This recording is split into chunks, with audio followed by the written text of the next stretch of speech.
¿Qué onda, raza? Mi nombre es Agustín Marmolejo y vamos a hablar de migraciones.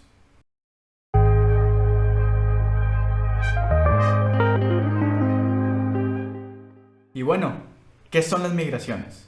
En episodios anteriores vimos cómo con el comando de scaffold crear nuestro primer modelo o nuestra primera entidad, que vendría siendo el modelo de post. Al crear el scaffold o al correr el scaffold, lo que sucedió es que se crearon diferentes archivos, los cuales ya vimos, entre ellos una migración. Pero ¿qué pasa si le queremos agregar cosas a posts? O como en este caso, que es lo que vamos a ver en este episodio, ¿qué pasa si le queremos quitar cosas a post? O en su defecto, crear una nueva tabla o un campo en alguna otra tabla o lo que sea. Ahí es donde entran las migraciones. Podemos generar migraciones solas. Entonces, en Rails, como ya sabemos, todo es una clase. Entonces, pudiéramos nosotros generar manualmente nuestro archivo, ponerle el nombre de la clase que queramos y entonces hacer todos los cambios adentro. Sin embargo, existe un comando que nos ayuda a hacer esta clase porque el documento de la migración tiene que llevar un timestamp. Esa es la manera en la que Rails detecta si una migración ya fue corrida o no fue corrida. Esto lo hace cuando estamos en la base de datos, tenemos la tabla de Schema Migrations. Y si se fijan, viene solamente el campo de versión o la columna de versión y viene un número. Este número es el mismo que tenemos en nuestras migraciones. Vamos a cerrar todo. Si se fijan, este es el que coincide, que básicamente es un timestamp. Es el 2023, 03, 21 y la hora, minutos, segundos. Esto fue cuando corrimos el comando de scaffold. Y concuerda aquí, 2023, el 03 del 21 dice, vaya, horas, minutos, segundos. Entonces es un timestamp. Pudiéramos nosotros crear un archivo poniendo un timestamp y luego poniendo el nombre de la clase que queramos crear. En este caso, si como vemos, recuerden que Rails utiliza esta convención que el nombre debería de coincidir con la clase. Entonces, para evitarnos lo del timestamp, existe un comando. Este comando es tal cual como nos lo explica en nuestra guía, es el de Generate Migration. Y luego ya le puedes crear un nombre. Ese nombre debería de ser descriptivo, mas no es importante que el nombre tenga algo... vaya, el nombre no importa. Simplemente tiene que ser descriptivo para que los que están leyendo esto digan, ah, ok, esta migración va a hacer esto. Por ejemplo, y viendo este ejemplo, en post, si se fijan, y eso es un error que se hizo adrede para poder ver este episodio próximamente.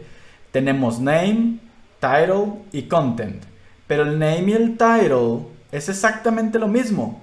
Cuando tenemos un post en un blog, pues solamente necesitamos título y descripción. Tal vez pudiéramos agregar una descripción corta, no es el caso. Entonces, no es el caso de nosotros, entonces aquí lo que tenemos es un duplicado. Name y title nos sirve para exactamente lo mismo. Vamos a eliminar uno. Vamos a eliminar name. ¿Okay? ¿Cómo eliminamos name? Nuevamente, según nuestra guía, tenemos el comando generate migration. Va. Entonces le damos Rails, generate. Recuerden que tenemos los atajos. G de generate, que ya lo habíamos visto. Migration. Y en este caso vamos a ponerle algo descriptivo. Remove name from posts. ¿Ok? Tal cual. Así de sencillo. Esto nos genera este documento. Otra vez, todas nuestras migraciones se van a poner en nuestra carpeta de DB de database. Después adentro viene otra carpeta que se llama migration. Y en automático nos agregó la clase. Más bien el archivo con su clase y nos puso un timestamp, que es el que vamos a necesitar para que Rails sepa si esta migración ya fue corrida o no. Es decir, si nuestra base de datos y nuestro esquema ya fue actualizado o no a lo que sea que queramos hacer. Vamos a ver los documentos. Ya tenemos una nueva migración. Ahora bien, recuerden, todo es una clase. Este nombre debe de coincidir con nuestro archivo. Así que coincide, eso es porque lo hicimos desde el generador. Ahora bien, tenemos un def change. yo sé que debemos de hacer un remove column, y eso nos va a generar, nos va a permitir que removamos la columna. Sin embargo, vamos a ver dentro del documento o de la guía de las migraciones qué otras cosas podemos hacer. Podemos agregar columnas, podemos agregar una tabla, podemos cambiar una tabla, podemos crear una tabla nueva, que si recuerdan, cuando hicimos nuestra primera migración, eso fue lo que hicimos, creamos una tabla nueva. Aquí está la manera de hacerlo cuando quisieras cambiar algo para que le puedas hacer rollback. Y podemos agregar columnas, podemos agregar índices, podemos remover columnas, agregar múltiples, remover múltiples, agregar una y quitar una, vaya lo que quieras. En este caso, nosotros solamente necesitamos remover una columna. Entonces, para remover una columna, le damos remove column, y nuestro primer atributo o parámetro sería de qué columna lo queremos hacer, o que agregar, quitar o lo que sea, y luego cuál es el campo. Si se fijan, en este remove column nos dice el ejemplo y aparte nos dice que es un string. Esta solamente es una comprobación. Si no queremos comprobar, con que le pongamos desde qué tabla y qué campo es suficiente, ¿ok? Entonces, en nuestro código, si nos vamos aquí, le damos remove column de posts, coma, y vamos a remover el de name, ¿ok? Una vez que hicimos eso, nos venimos a nuestro código y le damos, como ya lo habíamos visto, es el Rails db de algún comando que vamos a hacer en nuestra migración, en nuestro que va a afectar nuestra base de datos, y en este caso vamos a hacer migrate. Puede ser create como lo hicimos al principio, ahora va a ser migrate. Rails db migrate. Eso lo que hace es que removió una columna, post name. Y entonces, si nos vamos a nuestra base de datos, aquí ya no debería de existir name. Si le damos a actualizar, ya no existe name. Y en nuestras migraciones ya debe decir que ya corrió la nueva migración. Y si se fijan aquí, ya no corrió la migración anterior. Es decir, como él mismo puso, como el mismo sistema puso que ya corrió estas dos migraciones, y le volvemos a dar Rails db migrate, lo único que va a suceder es que ya no va a correr nada. Va a decir, hey, todo está listo, no corre nada, y no nos manda ningún mensaje.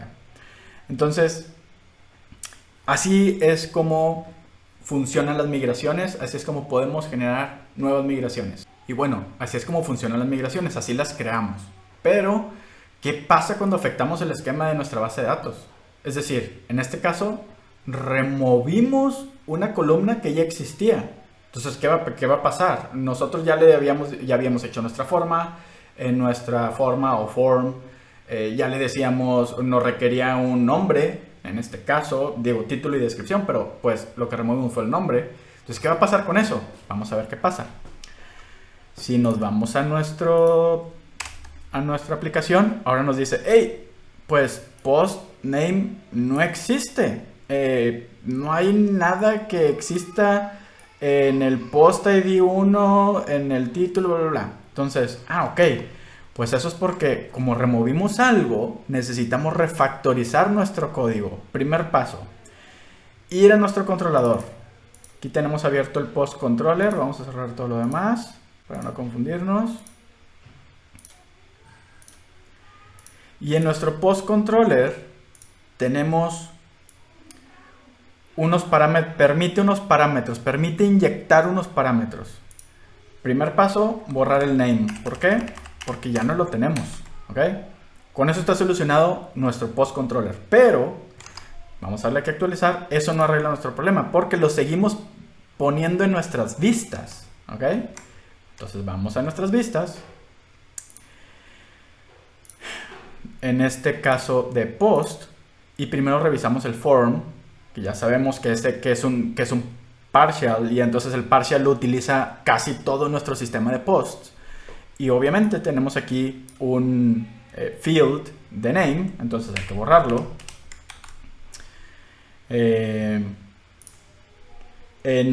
Cuando vamos a ver un post, cuando es el show, también tenemos un field de name, entonces hay que borrarlo. ¿Ok? Y los demás ya no es necesario ponerle nada, porque acuérdense que el show va a utilizar el partial de post. El new y el edit van a utilizar el partial de form. Y el index, pues es solo el index. Entonces el index lo que va a hacer es un each de post. Y listo, va a renderear post como si fuera el mismo post que utiliza el show, el mismo partial que utiliza el show. Con eso deberíamos estar listos. Y si se fijan, ya nos dice, ok, ya nada más tienes título y contenido. Y si lo ves, ya nada más tenemos título y contenido. Y si creamos uno, ya nada más nos pide título y contenido. Entonces, cada que afecten su base de datos, recuerden que hay que refactorizar el código. ¿Ok? Listo. Pues con eso terminamos este episodio sobre migraciones. Un poco de refactorización de código cuando afectamos nuestro esquema de la base de datos. Y nos vemos en el siguiente episodio. Bye.